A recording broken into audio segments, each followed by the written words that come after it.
Allahumma salli wa sallim wa barik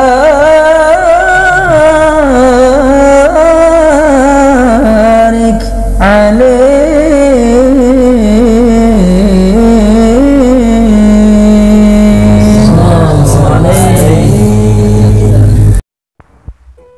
Assalamualaikum warahmatullahi wabarakatuh. Alhamdulillahilladzi anzalal kitaba hudal lil muttaqin. Wassalatu wassalamu ala rasulillah Sayyidina Muhammadin sallallahu alaihi wa alihi wa sahbihi ajma'in. Wa ba'da. Pemirsa YouTube Ahmad Tida, channel yang dirahmati Allah. Dalam kesempatan yang penuh bahagia ini, kami ingin menyampaikan tausiah atau ceramah Habib Sagaf Hasan Baharun Bangil tentang keutamaan umat Nabi Muhammad Sallallahu Alaihi Wasallam. Semoga menjadi tambahan ilmu yang bermanfaat. Masyaallah muslimin rahimakumullah. Nabi kita Muhammad SAW sebaik-baik Nabi, sebaik-baik Rasul, dan kita sebagai umatnya sebaik-baik umat.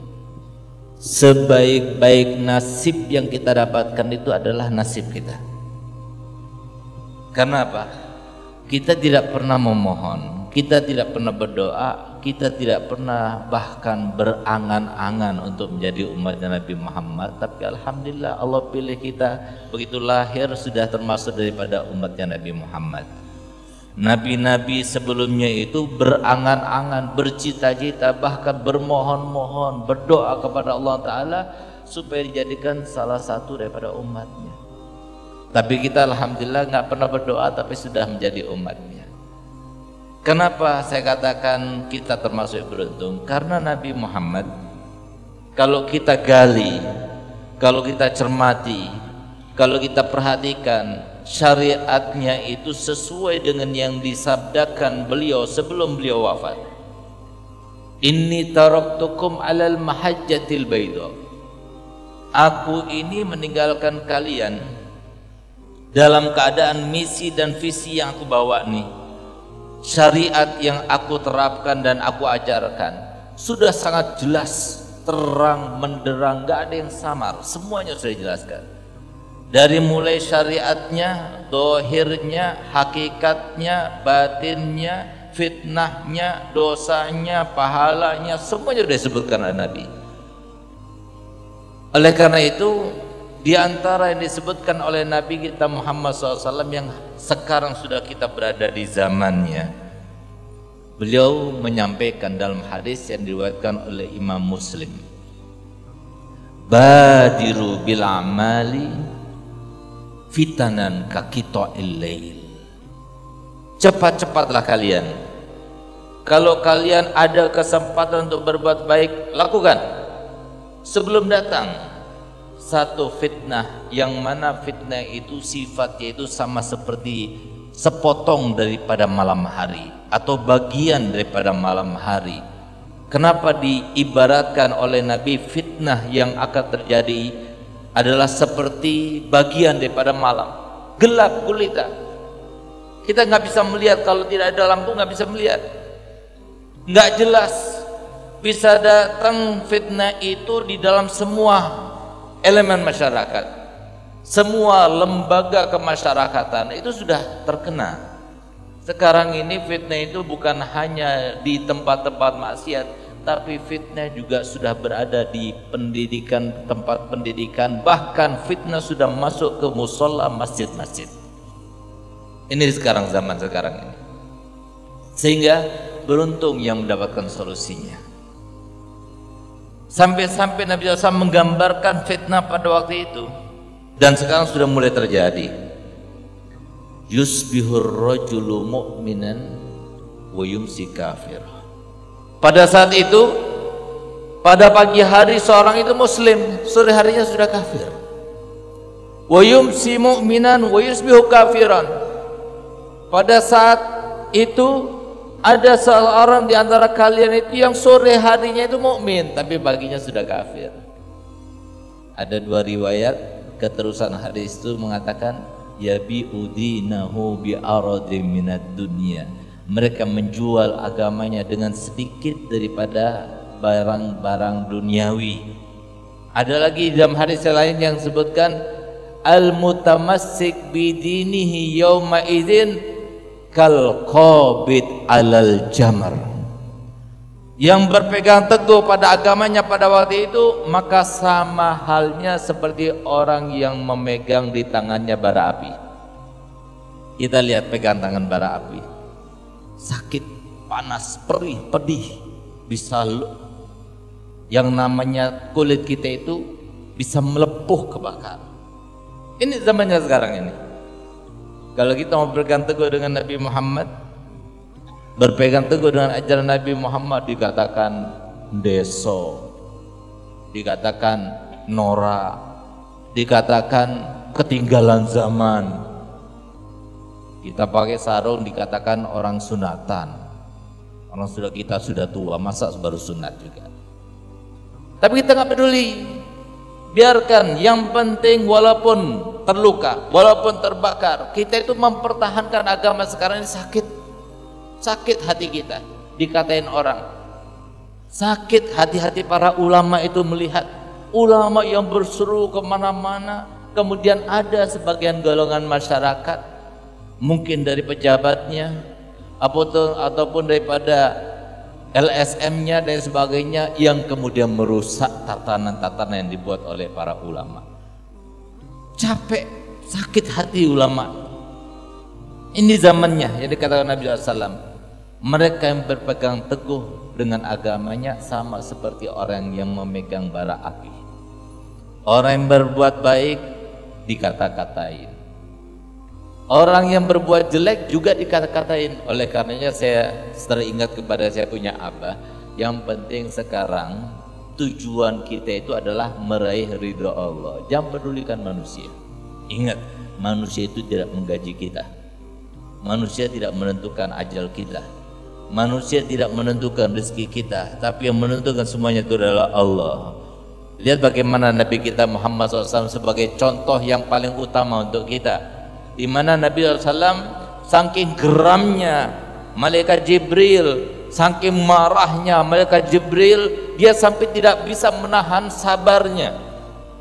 Di mana Nabi SAW ketika berdakwah dengan dakwah yang sangat baik, sangat bijak, sesuai dengan aturan, bahkan lebih daripada itu, tapi ternyata ketika beliau sedang berdakwah di Taif, dilempari dengan besi, dilempari dengan batu, dilempari dengan kerikil, dilempari dengan kayu, sehingga seluruh badannya, sekujur badannya itu berdarah-darah. Oleh karenanya kita ini sebagai ulama sekarang belum apa-apa. Kalau kita cuma dikatakan orang gila, dikatakan tukang sihir, itu pun kita belum dapatkan. Nabi Muhammad itu dicekik. Sayyidina Zakaria itu pada waktu dia itu dikejar-kejar oleh kaumnya, oleh umatnya, itu masuk ke dalam pohon.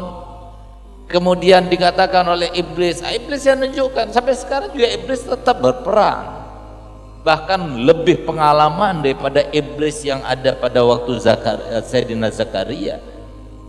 Dikatakan itu Zakaria sekarang ada di dalam pohon itu. Mana mungkin seorang manusia masuk dalam pohon? Coba lihat itu, ternyata ada ujung bajunya itu masih tersisa, sehingga tampak, oh benar, kalau begitu gergaji saja. Digergaji, begitu digergaji kena badannya, dia mengadu, aduh karena kesakitan. Apa kata Allah Ta'ala? Jangan kau mengadu, sekali lagi kau mengadu, saya akan hapuskan namamu daripada dewan para nabi dan para rasul. Berat menjalankan kehidupan sebagai risalah nubuwah, menyampaikan dakwah yang benar, itu berat. Jangan kita peduli dengan dunia. Dunia itu nggak bakal kemana-mana. Jadi para ulama, para dai, para ustadz, dunia itu sudah ditetapkan untuk kita. Yang untuk kita sampai kepada kita, ya bukan untuk kita tidak akan sampai kepada kita. Jangan gara-gara kita diiming-imingi, dengan uang, kemudian kita itu mau menghalalkan segala cara. Jangan kita peduli. Memang sekarang ini sudah waktunya untuk kita merubah sedikit yang namanya pola pikir kita. Kalau kita dulu tidak terlalu mengurus politik, sekarang kita harus mengurus politik. Bukan berarti kita mencampur adukan, tidak. Tapi kalau kita biarkan ya seperti sekarang ini, ulama dicari-cari kesalahan, mohon maaf, kalau kita nggak punya kekuatan, kalau kita ingin menerapkan suatu aturan untuk masyarakat yang bisa berguna untuk mereka di dalam pendidikan terutamanya, kalau kita ingin merubah mereka harus melalui pendidikan dan harus melalui kekuasaan. Kita nggak punya kekuasaan. Oleh karenanya silahkan yang mempunyai andil, mumpuni dia di dalam dirinya, silahkan masuk. Tapi kita jangan jadi jurkam. Kita jangan campur adukkan majelis dengan politik. Silahkan seorang muslim yang kuat iman, silahkan masuk ke dalam politik. Kita membutuhkan kepada partai, kita butuh kepada kekuatan, kekuasaan. Tapi kita harus melalui porsi-porsi. Oleh karenanya ada profesional, ada proporsional. Proporsional itu adalah yang memberikan segala sesuatu pada tempatnya. Itu adalah yang tepat. Sedangkan orang zalim siapa? Orang zalim itu adalah yang meletakkan sesuatu bukan pada tempatnya. Kalau orang alim kemudian masuk ke dalam politik, itu berarti zalim itu. Walaupun dia menzalimi dirinya sendiri, tidak menzalimi masyarakatnya. Oleh karena itu, para hadirin muliakan Allah Ta'ala, sekarang ini fitnah yang paling besar itu, kata Nabi SAW, yaksuru fihil haraj. Banyak terjadi yang namanya pembunuhan, sehingga orang itu nggak mengerti kenapa dibunuh dan kenapa membunuh. Sekarang ini bom itu ketika diledakkan, mohon maaf, yang mengebom itu nggak paham siapa yang akan menjadi korbannya. Itu kata Nabi Muhammad, maksudnya nggak tahu siapa, kenapa membunuh dan kenapa kok dibunuh, sehingga yang jadi korban itu, kalau Suwandi itu bisa bicara lagi, kenapa saya jadi korbannya. Kemudian yang membunuh itu, yang melempar bom itu juga dia akan mengatakan, loh bukan kamu kok maksudnya. Ini sudah zamannya sekarang, murah sekali, darah murah sekali. Kalau sudah seperti itu yang terjadi, lihat bagaimana saudara kita di Rohingya, lihat saudara kita di tempat-tempat yang lainnya, antara muslim dengan muslim, di Irak sana, di Suriah sana. Kenapa demikian? Kembali lagi kata Nabi SAW, yaksurul jahlu wa yukbatul ilmu. Ilmu itu diangkat, kebodohan merata di mana-mana. Ini sebab utamanya. Ambil satu contoh untuk kita ibaratkan fitnah-fitnah yang terjadi supaya kita paham pakai logika kita. Kalau misalnya di masjid ini, di ruangan masjid ini ada sekitar 121 jebakan, semuanya lubang ke dalam. Kalau kita masuk di ujung lubang itu ada pedang yang menusuk gitu. Kalau kita jatuh, kalau pas kebetulan badan kita bisa menusuk sampai mati kita. Di 121 titik, 121 di ruangan yang cuma sebesarnya seperti ini. Kira-kira kita bisa selamat atau tidak? Kalau kita nggak tahu di mana titik-titik itu, sulit kita mau selamat. Itu pula fitnah yang terjadi seperti itu. Kalau kita mau selamat, kita harus tahu di mana titiknya. Titiknya itu di mana? Tahu dengan titik-titik tempat jebakan itu adalah tahu dengan syariatnya Nabi Muhammad. Kita mungkin tak asing lagi dengan petikan ayat "Kalian adalah umat terbaik" yang diungkap dalam surat Ali Imran ayat 110. Secara umum, ayat itu jelas ditujukan kepada umat Rasulullah Sallallahu Alaihi Wasallam. Ayat di atas dikuatkan dengan sabda Rasulullah Sallallahu Alaihi Wasallam, wa ju'ilat ummati khairal umami. Artinya, umatku dijadikan sebagai umat terbaik. Hadis riwayat Ahmad.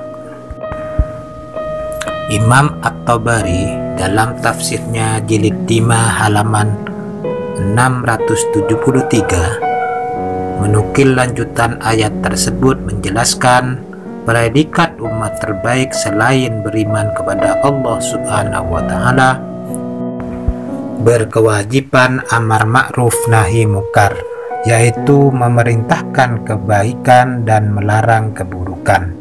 Di samping itu juga banyak memberi kemanfaatan, sebagaimana hadis Nabi Muhammad Sallallahu Alaihi Wasallam, khairun nas anfa'uhum linnas, yang memiliki arti manusia terbaik adalah orang yang paling banyak memberi manfaat. Sebagaimana sering disampaikan al-dai kembar, undur maqala wala tandur mangqala, lihatlah yang disampaikan, jangan melihat yang menyampaikan. Berharap tayangan ini menjadi amal dan ilmu yang bermanfaat. Wallahul muwafiq ila aqwamit thariq. Wassalamu alaikum warahmatullahi wabarakatuh.